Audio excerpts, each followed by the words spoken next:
Welcome to this weekend's MLS Best Bets show. It's the last weekend of games before the Leagues Cup starts next week. It's MLS Week 27. We've got 6 games on Friday, 9 more on Saturday across July 25th and 26th. Let's make a best bet parlay coming from both days. Let's get into it. Be sure to give the video a like, subscribe to the channel for more MLS picks, Leagues Cups picks, and we'll have the Women's Euros final this weekend as well, so be sure to follow the channel for all kinds of soccer predictions across all the top leagues out there. We'll go to Friday here. Let's do a 2-gamer. We'll start it off with Columbus and Orlando. We just had the MLS All-Star game this week. Now, I don't believe anybody got hurt.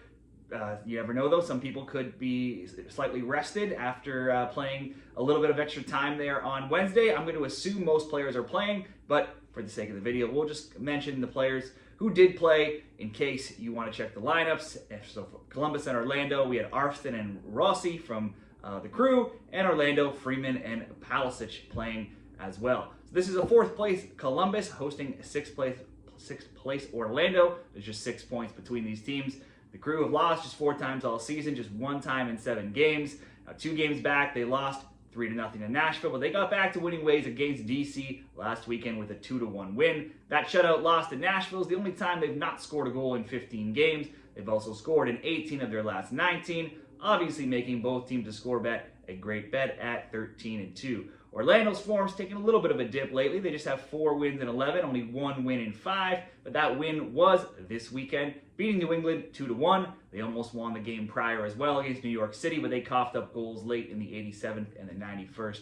They too have seen a lot of both teams to score bets hitting, cashing in previous games with scores of 2-1, 1-1, 2-2, 2-1, and 4-2. Martin Ojeda scored both goals versus the Revs. He has a goal and an assist in 7 in goals of his last 7 of his last 8. He's had a shot on target or more in 9 of his last 10 as well. And last game he had 7 attempts, 4 on target. As long as he's playing, could be a good bet in the player prop department. The Crew won both games last year, 2-0 and 4-3, and they've won 3 straight between these teams. There's been absolutely 0 0-0 scorelines in 22 all-time meetings, but bets on both teams scoring over 2.5 has gone 7-3 in the last 10, and there's been at least 2 or more goals in some form in each of their last 10 as well. Back to this season, and between these teams, both have been good over 2.5 betting teams at 17-7 and 15-9 respectively, and they're 23-7 to the over in their last 30 games combined between the two teams, not head-to-head, just going this season. The Crew have only lost once at home. Orlando's only lost twice on the road.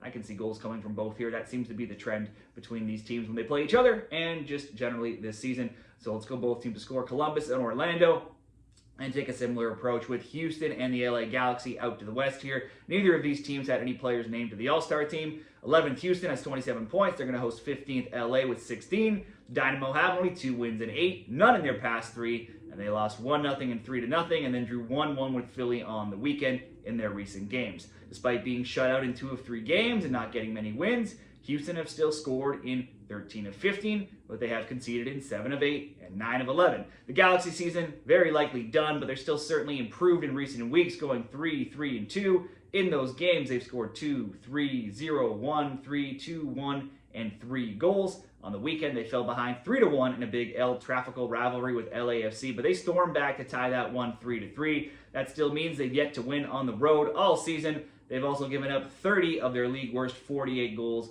when they're playing on the road. In April, they split the points these teams did in a 1-1 draw. Last year, both won at home by 2-1 scores, so that's a lot of recent both teams to score results between them. Ponce is Houston's leading scorer with 7 goals, possibly could be missing out with an injury, not 100%.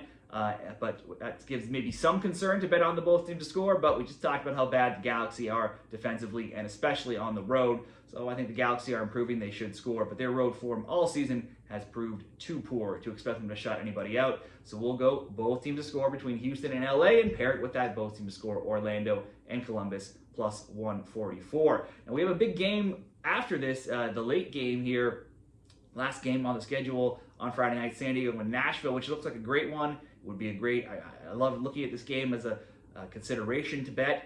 And it's on, it should be an exciting way to end Friday night, but we have 6 All-Stars here between these teams. 3 of them top 10 in goal and assist contributions. On one hand, that looks like it could be a very high-scoring game. But then San Diego's cooled off a bit of late. They only have 1 win recently, and they have 1 goal in 2 games. In those 2 games, Nashville has back-to-back shutouts, clean sheets in 4 of 6, and they have just 1 loss in 18. So if you told me it was high scoring, that would make sense. If you told me it was a tight 1-1 or a draw, that could also make sense as well. So it's a tough one for me.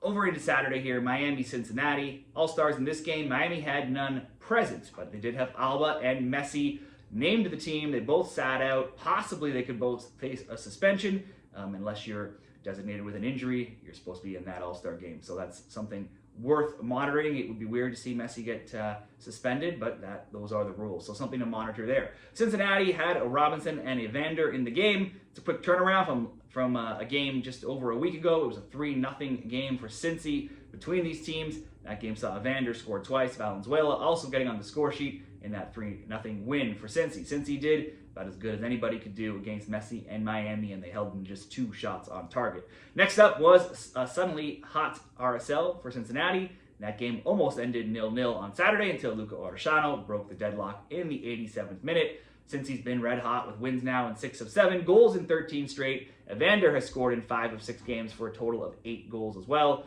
Miami responded from that 3-0 loss to Cincy by thrashing the Red Bulls 5-1 on Saturday. Messi and Segovia each scored twice. Alba added another. Miami now only has 2 losses in 12 overall games. Messi has scored twice in 5 of 6 games. They've conceded in 18 of 19. The both teams scoring over 2.5s on a run of 9-3 as well. At some point, you would think Messi will be rested, and that might come unintentionally if he gets suspended. Especially they have the Leagues Cup coming up as well. Maybe that won't be a bad thing, but I'm not sure if that is going to come this weekend. If he is playing, if they do rest him, tough to say. He's been playing every game. He's been scoring tons of goals. Certainly he's going to want some revenge from losing to Cincy soon after. So if he's not suspended, I would expect he's going to play. He's had 2 goals, 1 assist last game. 2 goals now in 6 of the last 7 MLS games.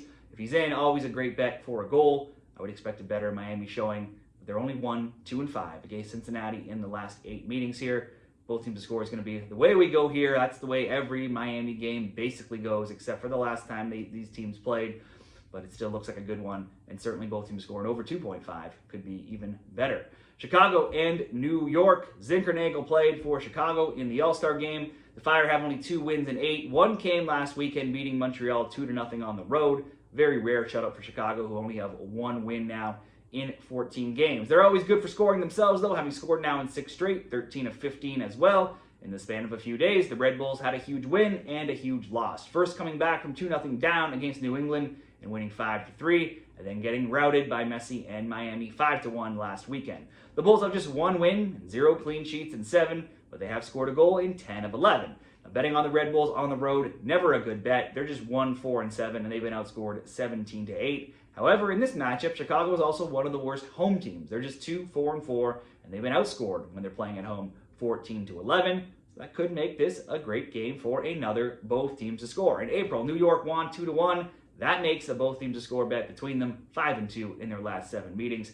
So let's follow that trend. Chicago and New York both to score. Miami, Cincinnati both to score. That would come in at plus 114. Could be good enough by itself. If you upped Miami and Cincy to over 2.5 as well, that could be plus 147. Or we can keep both games just at both teams to score in case we see one of them landing 1-1. And throw in one more game here. We'll just ask Minnesota to score against St. Louis here. St. Louis, no All-Stars. Minnesota, St. Clair, and Boxall. Neither comes into this game off of a win. Much worse, though, for St. Louis here. They lost 3-0 to Dallas last week. They have 1 win in 7, just 2 in 13. They have not kept the ball out of their net in any of their past 13 games.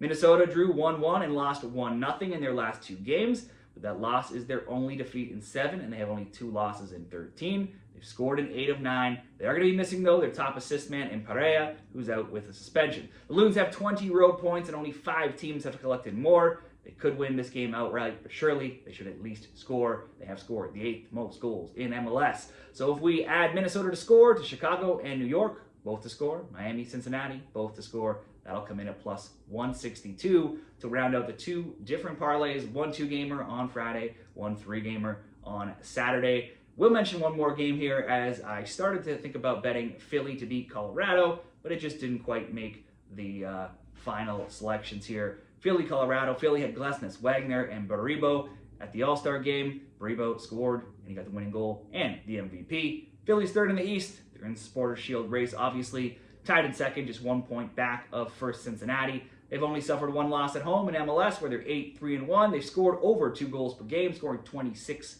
in those 12 games. Colorado, meanwhile, 7th in the West. That's a so-so record, but their road form very poor, 2-4-5. They've been outscored 20-13. Those two road wins came all the way back in March. More recently, the Rapids have only 2 wins in 9. However, they've started to score. They have a 3-0 win and a 3-3 draw last weekend in their last 2. Still, they've conceded 3-0, 3-2, and 3 goals in their last 5. The Union drew away to Houston 1-1 last game. They had won 2-1 and 2-0 before that. And they only have 2 losses in 18 overall games, and they scored multiple goals in 11 of those 18. I would think Philly should win this game. I would think they likely could score at least 2. The scoring hasn't been as free-flowing lately. The Rapids have put up 6 in their last 2, so it looks like a Philly win. It just didn't make the final cutting board for me. We'll stick with those 2 other parlays, 5 different games for this weekend's MLS Week 27 best bets. What do you like? Share your bets down there in the comments, and good luck in MLS Week 27 this weekend.